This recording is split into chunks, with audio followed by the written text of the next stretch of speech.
इस समय एक बड़ी खबर आ रही है, वो आपको बता दें। कोविशील्ड की 2 डोज के बीच अब 12 से 16 हफ्ते का अंतर होगा। वैक्सीन पर बनी एक कमेटी की सिफारिश को सरकार ने मंजूर कर दिया है। अभी कोविशील्ड की 2 डोज के बीच 6 से 8 हफ्ते का अंतर होना है। ध्यान रहे कि कोवैक्सीन को लेकर नियमों में कोई बदलाव नहीं किया गया है। पहली 2 डोज के बीच अब जो सिफारिश की जा रही है वो 12 से 16 हफ्ते का अंतर होगा, यानी जो समय अंतराल होगा दोनों डोजेस के बीच में कोविशील्ड की, वो 12 से 16 हफ्ते का अंतर होगा।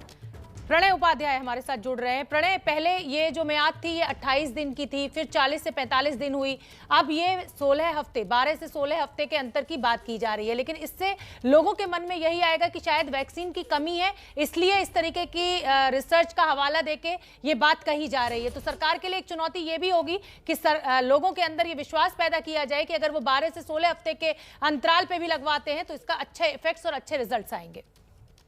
देखिए शोभना, ये वैक्सीन चूंकि नए हैं इसलिए इनकी जो स्टडीज हैं, इनके जो इम्पैक्ट हैं वो भी इवॉल्विंग है, और इसीलिए जो जिस तरीके के गाइडलाइंस में चेंज हो रहे हैं, ये बात स्वाभाविक है कि कई लोगों ने इस चीज के सवाल उठाए थे कि जब पहली बार चेंज किया गया था, जब 28 दिन से इसको बढ़ाकर 48 दिन किया गया था, तब भी ये सवाल उठाए गए थे कि क्या वैक्सीन की किल्लत के कारण ऐसा हो रहा है।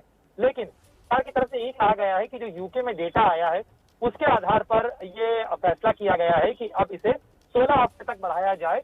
और इसी तरीके से गाइडलाइन आपने देखी होगी कि गाइडलाइन ये भी चेंज की गई है नेशनल जो इम्यूनाइजेशन अथॉरिटी है उसने, कि किस तरीके से जो जिन लोगों को कोविड हुआ है उन्हें 6 महीने तक वैक्सीनेशन की जरूरत नहीं है, क्योंकि जो नेशनल एंटीबॉडीज हैं वो करीब करीब 6 महीने तक स्टेबल होती हैं, और इसलिए उनको वैक्सीनेशन के लिए उस तरीके की जरूरत नहीं है।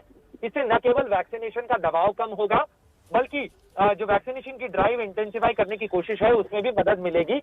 और उम्मीद की जानी चाहिए कि इससे वैक्सीन के जो कैंडिडेट, जिस पर आपसे थोड़ी देर पहले हम बात कर रहे थे, वैक्सीन के उम्मीदवार भी बढ़ेंगे, वैक्सीन की उपलब्धता भी बढ़ेगी, और वैक्सीन के केंद्रों के ऊपर कतारें या भीड़ भी अगर कम होगी तो इससे वैक्सीनेशन ज्यादा तेजी से हो पाएगा।